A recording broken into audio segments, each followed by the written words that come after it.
आप देख रहे हैं भूतिया विला। दोस्तों, अगर आप चैनल पर नए हैं तो चैनल को सब्सक्राइब जरूर कर लें और साथ ही वीडियो को लाइक करके नीचे कमेंट बॉक्स में अपनी राय जरूर दें ताकि हम आपके लिए ऐसी ही भूतिया घटना और ला सके। तो चलिए बढ़ते हैं आज की कहानी की ओर। जब मैं एक रात कहीं दूर किसी काम से अपनी गाड़ी लेकर जा रहा था, मगर उस रात पता नहीं कैसे हाईवे के डिवाइडर से टकराते हुए मेरी कार हवा में उछल गई और गाड़ी के पलटते ही मेरी आंखों के सामने अंधेरा छा गया। हालांकि मैं और मेरा दोस्त नवीन गाड़ी का फाटक खोलते हुए बाहर की और छलांग लगाने में कामयाब रहे, मगर फिर जब मुझे होश आया तो मैं हाईवे के किनारे पड़ा हुआ था और गाड़ी कुछ दूरी पर उल्टी पड़ी हुई थी। फिर मेरी नजर वहीं बगल में बेहोश पड़े मेरे दोस्त नवीन पर पड़ी, जो बहुत ज्यादा जख्मी हो चुका था।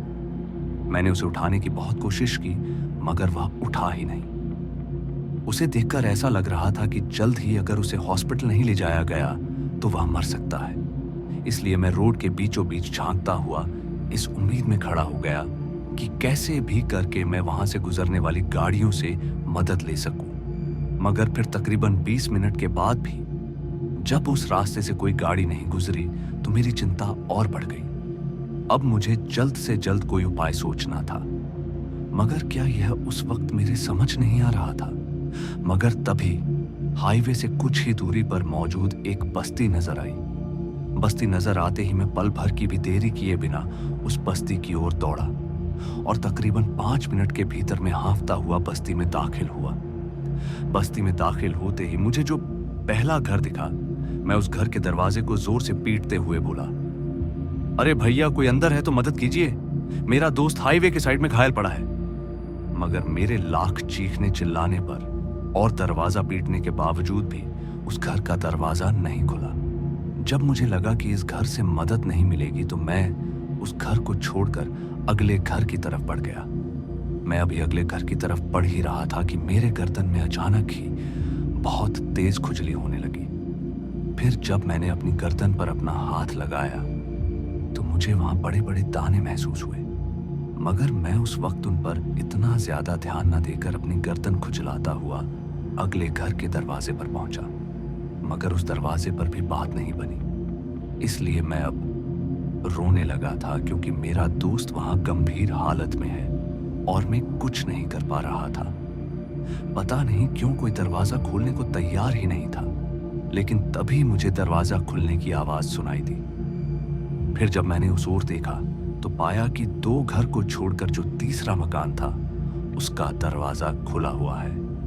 मैं यह देखते ही उस घर की तरफ दौड़ा। मैं अभी कुछ कदम चला ही था कि मुझे एहसास हुआ कि अब मैं थोड़ा लंगड़ा कर चल रहा हूं। मैं अपने आप को लंगड़ाता देख एक पल को रुका और अपने पैरों की तरफ देखने लगा, मगर मेरा पैर तो बिल्कुल ठीक ठाक था। मगर फिर भी मैं लंगड़ा कर चल रहा था, जो चिंता की बात थी। मगर इससे ज्यादा चिंता इस बात की थी कि मेरा दोस्त अपनी आखिरी सांसें गिन रहा था। उसका ख्याल आते ही मैंने अपना ध्यान वापस मदद की तलाश में लगा दिया। फिर जब मैं लंगड़ाते हुए उस घर के दरवाजे पर पहुंचा तो पाया कि वह घर खाली पड़ा है और वह दरवाजा तेज हवा के चलते अपने आप ही बंद और खुल रहा था, जिससे मैं बहुत ही मायूस हो गया।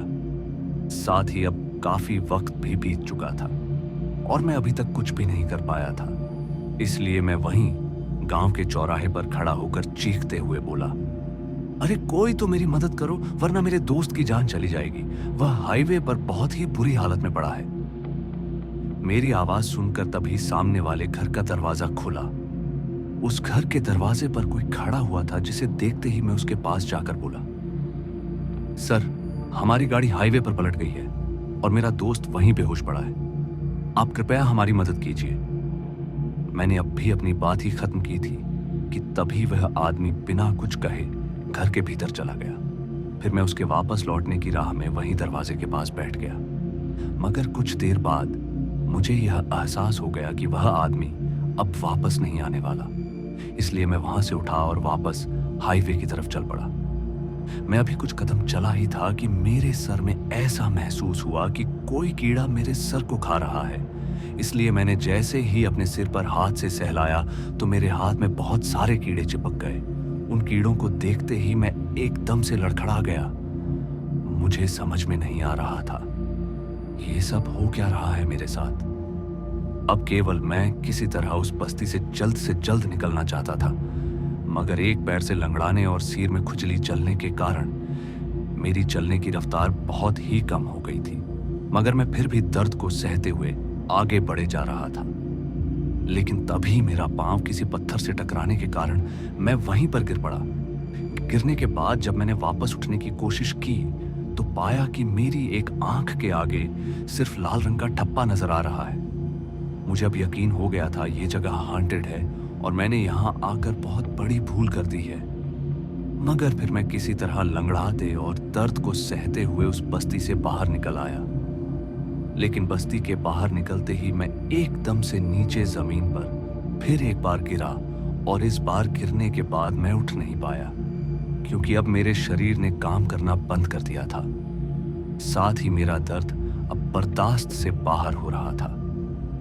मेरी सांसें अब कभी भी टूट सकती थीं कि तभी कोई मुझे मेरे पैरों से खींचते हुए बस्ती के अंदर ले जाने लगा और मैं चाहकर भी कुछ नहीं कर सकता था। इसी बीच मेरी आंखें बंद हो गई, मगर मुझे सुनाई दे रहा था।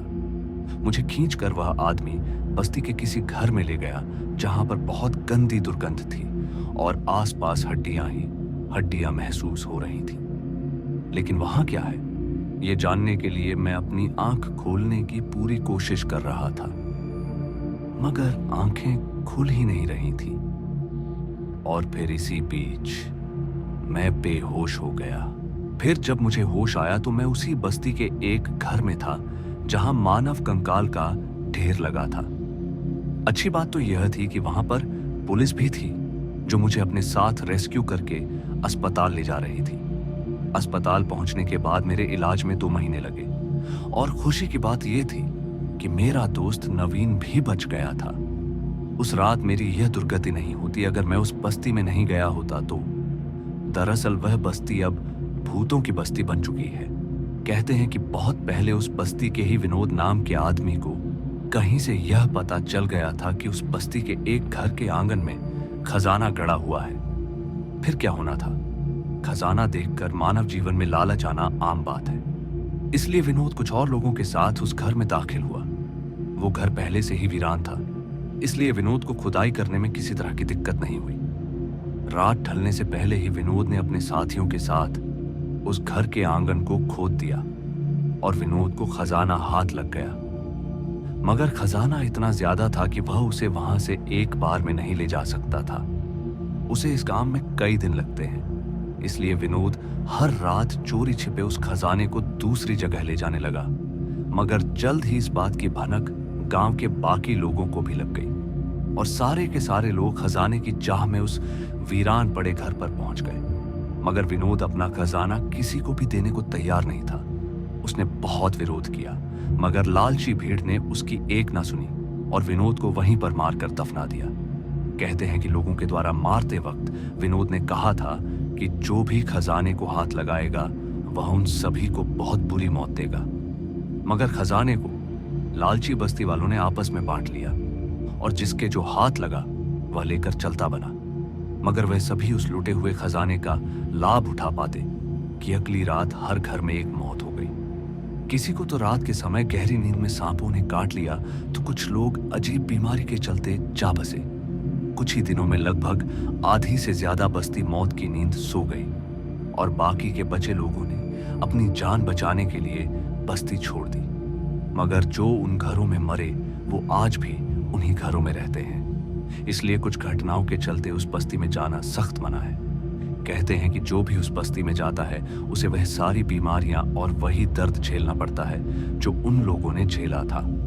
खैर, उस रात में बच तो गया, मगर मुझे उस भयानक हादसे से उभरने में कई साल लग गए। लेकिन आज भी मेरे शरीर पर उन घावों के निशान हैं जो मुझे उस भूतिया बस्ती ने दिए थे। तो दोस्तों, आज की इस कहानी में बस इतना ही, और मैं आपका दोस्त जल्द मिलूंगा एक ऐसी ही और डरावनी कहानी के साथ।